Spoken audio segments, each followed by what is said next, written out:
ក្រុមជំនុំសេរីរុងរឿងព្រះយេស៊ូវបានរៀបចំសិក្ខាសាលាបណ្ដុះបណ្ដាលសេចក្តីជំនឿក្រោមការផ្ដួចផ្ដើមពីលោកគ្រូគង្វាលវង្សនិត្យាក្នុងគោលបំណងជំរុញឲ្យសមាជិកទាំងចាស់ទុំនិងយុវជនបានចូលរួមសិក្ខាសាលានេះដើម្បីទទួលបានសេចក្តីអំណរសេចក្តីស្រឡាញ់និងសេចក្តីជំនឿកាន់តែរឹងមាំជាងមុននៅក្នុងព្រះយេស៊ូវគ្រីស្ទផងដែរម្យ៉ាងវិញទៀតនៅក្នុងដំណើរការសិក្ខាសាលានេះលោកគ្រូគង្វាលវង្សនិត្យា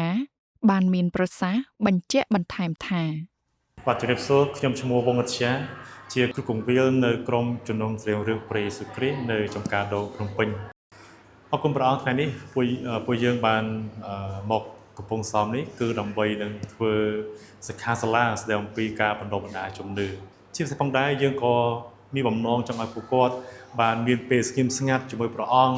មានការដែលយល់អំពីព្រះហត្ថត្រង់តាមយ៉ាងការដែលពួកគាត់សញ្ជឹងគិតព្រះបន្ទូលនិងពួកគាត់ធ្វើនៅការសញ្ជឹងគិតព្រះបន្ទូលជាមួយគ្នាហើយក៏អរគុណដល់ព្រះអង្គក្នុងការដែលយើងបានធ្វើកម្មវិធីនេះឡើងហើយក៏មានសមាជិកបានចូលរួមយ៉ាងច្រើនហើយក្នុងការដែលពួកគាត់បានត្រឡប់ទៅវិញមានការរីកចម្រើនពីជំនឿផងដែរ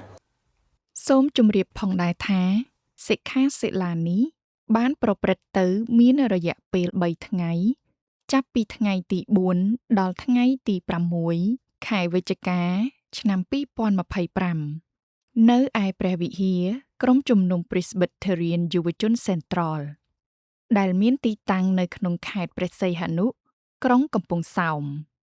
និងមានសមាជិកចូលរួមសរុបចំនួន25នាក់លើសពីនេះទៅទៀតនៅក្នុងសិក្ខាសាលានេះក៏មានការដាក់បញ្ចូលវគ្គបណ្ដុះបណ្ដាលខ្លីមួយ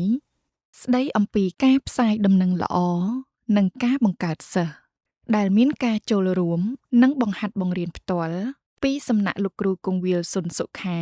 និងអ្នកគ្រូលីណាំសុនផងដែរមិនតែប៉ុណ្ណោះលោកគ្រូគង្វាលសុនសុខាក៏បានមានប្រសាសន៍ដែរថាបាទសូមជម្រាបសួរបាទខ្ញុំឈ្មោះសុនសុខាហើយអ្នកគ្រូណាំសុនជាប្រពន្ធរបស់ខ្ញុំហើយពួកយើងទាំងពីរនាក់មកពីព្រះវិហារសេរីរុងរឿងភ្នំពេញពិតជាអរគុណដល់ព្រះអង្គហើយអ្វីដែលខ្ញុំបានមកជាមួយអ្នកគ្រូផងដែរដោយសារតែលោកគ្រូនិត្យាបានផ្ដល់ឱកាសដ៏ពិសេសគឺការចែករំលែកអំពីការធ្វើការវឹកវើអំពីផ្នែក